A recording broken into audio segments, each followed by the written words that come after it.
All of this material started out as 8-quarter rough sawn ash, and I went through a rough milling process to break everything to a rough length, a rough width, and then resawed everything to a rough 4-quarter thickness.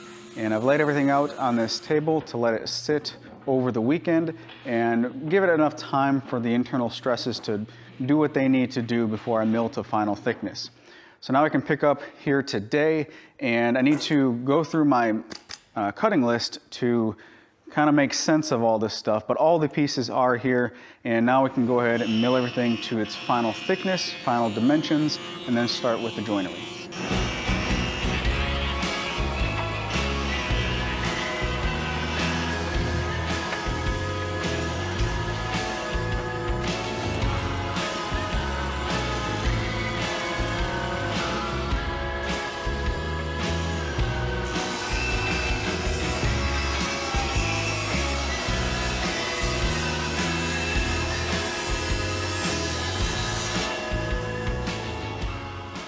Once everything was jointed and planed nice and flat, I want them to remain flat during the glue up, and the easiest way to do that is to have some type of mechanical alignment.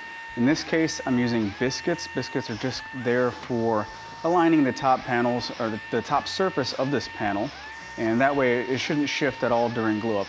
Now, one thing that I completely forgot about as I was milling all this was the small panels for the seats.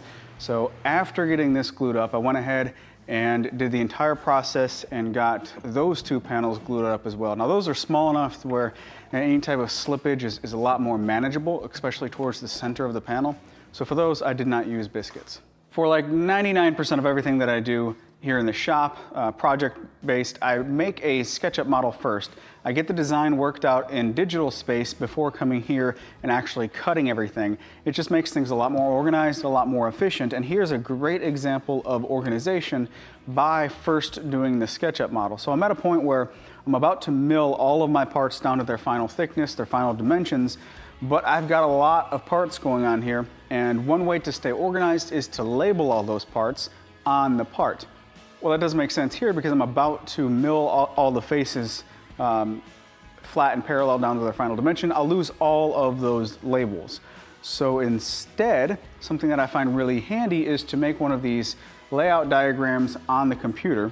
And this is all of my information that I need to build this project, all of the dimensions, and all of this is subject to change. I can write my notes on here, but here's an added bonus.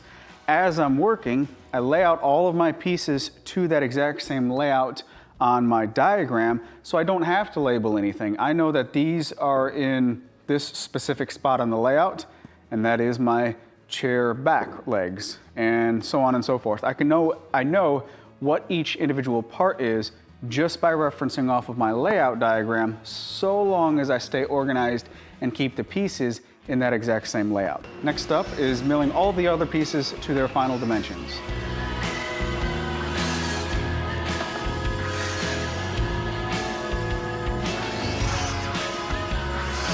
All of the milling is done, and now it's time for joinery, and this should be very fast with the help of floating tenons. I'm just using 6mm floating tenons, specifically dominoes, and for all of the rails or all the cuts on the end grain, it makes more sense to bring the material to the tool, and all of the face grain cuts, it makes more sense to bring the tool to the material.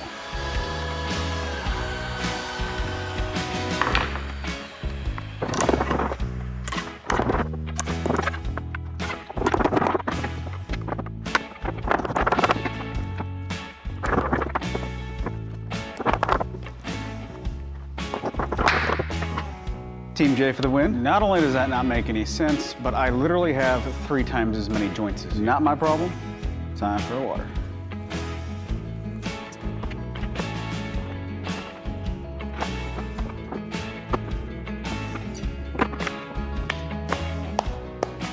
Woo, Team J for the win, woo. Yeah, well, you didn't have as many pieces. All right, the dry assembly is done, and this is pretty cool because the pile of pieces, the components, they're starting to actually look like something. But I did want to put everything together just to make sure everything lines up as it should, and we're good to go. So we are good to go. There's a lot of little self-explanatory detail work that needs to be done, rounding over edges both before and after assembly. I also need to cut an arch in the top of both chair backs and then finesse that at the belt sander. I'm gonna cut a radius on the top of both chair backs, and I think I can do all that at the belt sander. What else do we need to do? We need to cut a slot, or a dado rather, all the way around the inside of all of these chair rails as well as the table rails for the tabletop hold down clips. I gotta shape the seat bottoms. A lot of little detail work. So I think I can shut up for a little bit. All this stuff is pretty much self-explanatory from here on out, and we can get some work done.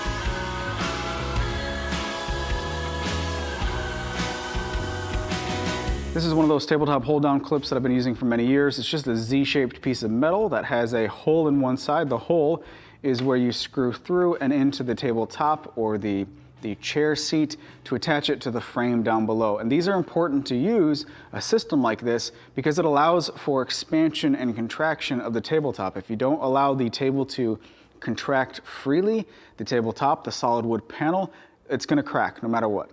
So in this case, I have two setups here. One's better than the other, and it's not just a matter of making a slot or a groove at a greater distance away from the fence than the distance from the bottom of here to here. So this is 3/8 of an inch. This may vary depending on manufacturer, but this is 3/8 of an inch from the bottom of here to the top surface here. And this is 7/16. So while it doesn't fit in, you have to lift this into place, and now you have a gap down here for the screw to pin everything down.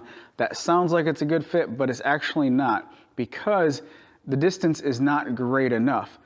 The bottom edge of this tab sticking into the groove needs to be parallel with the bottom of the surface here. If not, then what we have here is the bottom edge going down a little bit. It's digging into the wood, and that friction is gonna not allow this to expand and contract freely. So instead of 7/16, this particular clip actually needs a 1/2 inch distance, like so. That way, the bottom of the clip is now parallel with this, and it will allow the tabletop to expand and contract while at the same time having a nice sized gap down here for the screw to pin everything in place.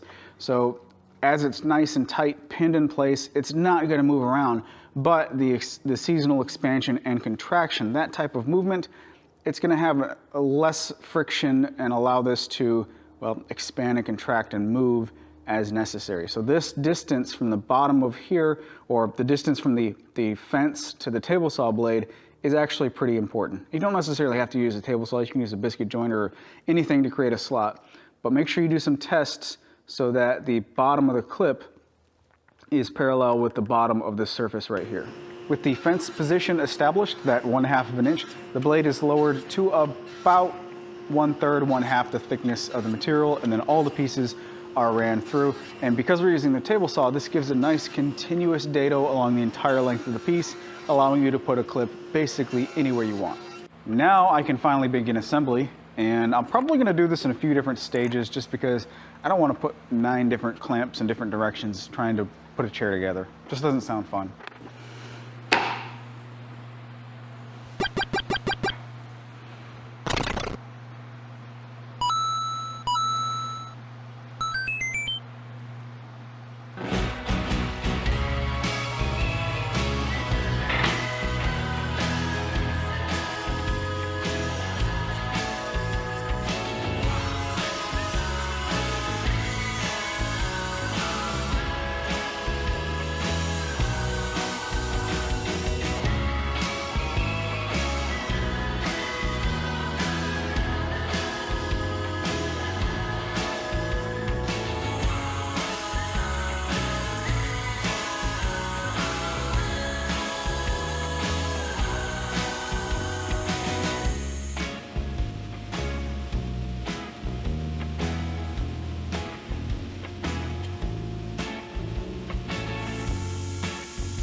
So this project is like 99.9% done.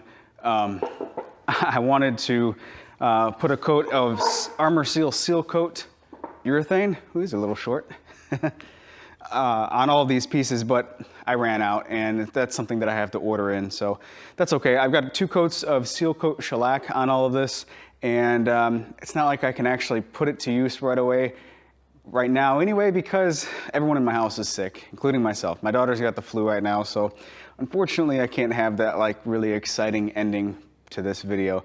If you follow me on social media or my second YouTube channel, then I'll probably post something when she actually does get to see this. But this is something that we wanted to make for her for quite a while.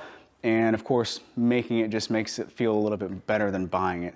If you're interested in making a set of these yourself, I'll have a detailed set of plans for various different options for assembly and getting the job done. You don't necessarily have to have a domino or want to do floating tenons to do this. There's a lot of different ways to accomplish the exact same task and get to the end result. So I'll have a link in the description to a set of plans if you're interested in those. The Art of Woodworking. Download this free guide with 40 step-by-step woodworking plans. Download for free. Link in the description below.